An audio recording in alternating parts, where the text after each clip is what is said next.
Iyi ni radio ijwi rya rubanda. Leta y'inkotanyi yemeza ko bwana Boniface Twagirimana vice president wa mbere wa FDI inkingi yatorotse gereza ya Nyanza iri Impanga. Leta y'inkotanyi iravuga ko bwana Boniface Twagirimana vice president wa mbere wa FDI inkingi yatorotse gereza mwijoro rishyira kuwa mbere tariki ya 8 z'ukwa 10 2018.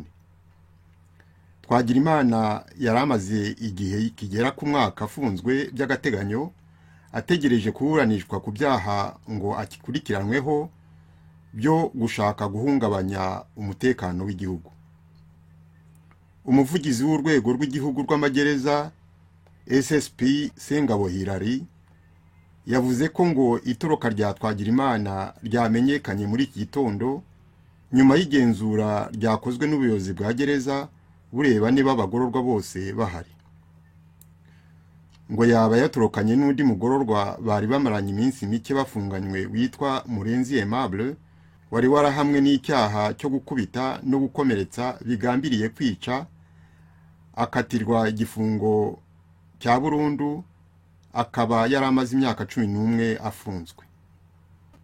Ntibyumvikana ariko ukuntu vice president wa mbere wa FDI inkingi yaba yafashe umugambi wo gutoroka mu gihe hari ikizere ko we n'abandi banyururu baziri bya politike bo muri iryo shyaka nabo bashoboraga kurekurwa mu byavuba nkuko byagendekeye mu minsi ishize president w'iryo shyaka Madame Victoire Ingabire. Abantu dusanzwe tuzi imikorere ya leta y'inkotanyi ntitwabura guterwa impungenge n'iyi nkuru. Nimwumve uko umuvugizi w'urwego rw'igihugu rw'amagereza SSP Sengabo Hilary asobanura iby'iryo toroka ridasobanutse.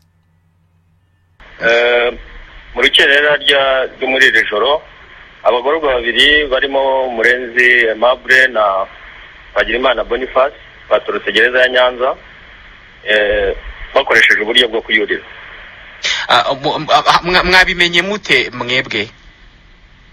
Uko bigenda buri gitondo bundi gereza abagororwa barimo barabarwa bakagenzura uko baramutse. Ni muri urwo rwego byamenyekanye ko hari babiri batorotse. Nta bacunga gereza bari bahari se? Bari bahari ariko nkuko bisanzwe murabizi abagororwa hari ubwo baca mu cyuho cyangwa se bagaca muri gumya barinze gereza bagatoroka bijya bibaho. Ubundi yarakurikiranyweho ibihe byaha? Umurenzi yarakurikiranyweho ibyaha byo gukubita no gukomeretsa bigambiriye kwica. Yarakatiye igihano cya burundu yaramaze imyaka 11. Rero Boniface Twagirimana yarakurikiranyweho icyaha cyo kurema umutwe w'abagizi ba nabi. Yaratarakatirwa ariko yaramaze igihe kingana gera ku mwaka afunzwe.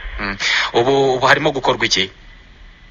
Gikorwa nuko twamenyesheje inzego zishinzwe umutekano dufatanya buri gihe gerageza kudufasha gushakisha, ariko turasaba n'abadukurikiye muri aka kanya ko badufasha waramuka amenya amakuru yatugezaho byihuse bakaba bagarurwa muri gereza. Ariko dukurikije amakuru tugenda tubona ntabwo ari ubwa mbere bibaye ibibazo by'abagororwa batoroka gereza. Ntabwo ari ubwa mbere, nanavuga ko wenda bitaba n'ubwa nyuma. Mu buzima bwa gereza niko bimera, tuba turinze abantu benshi kandi bashaka gutoroka buri gihe, kuko nabo ngabo bavuye kuri gereza ya Kigali bajyanwa kuri gereza ya Nyanza kubera yuko twumvaga ko n'ubundi hari amakuru ko bahora bashaka no gutoroka. Bose babenshi tubona yuko baba bafite kesi zo gutoroka n'ubundi bahora babishaka buri munsi, ariko ntago ariko babigeraho. Ubu hari ingamba zaba zaramaze gufatwa mu kurwanya icyo kintu? Yego rwose, ubu ngubu turimo gushyiraho za kamera zizenguruka inkuta, ariko ntago zirakwira hose mu magereza. Ikindi no kongera umubare w'abacungagereza ndetse n'ibikoresho uko igihe gitenda gitambuka niko ibyo byose birushaho kugerwaho. SSP Sengabo muri umuvugizi w'urwego rw'igihugu rwa magereza, turabashimiye cyane. Nakoze namwe. Birabi byuya ntibibe amaraso.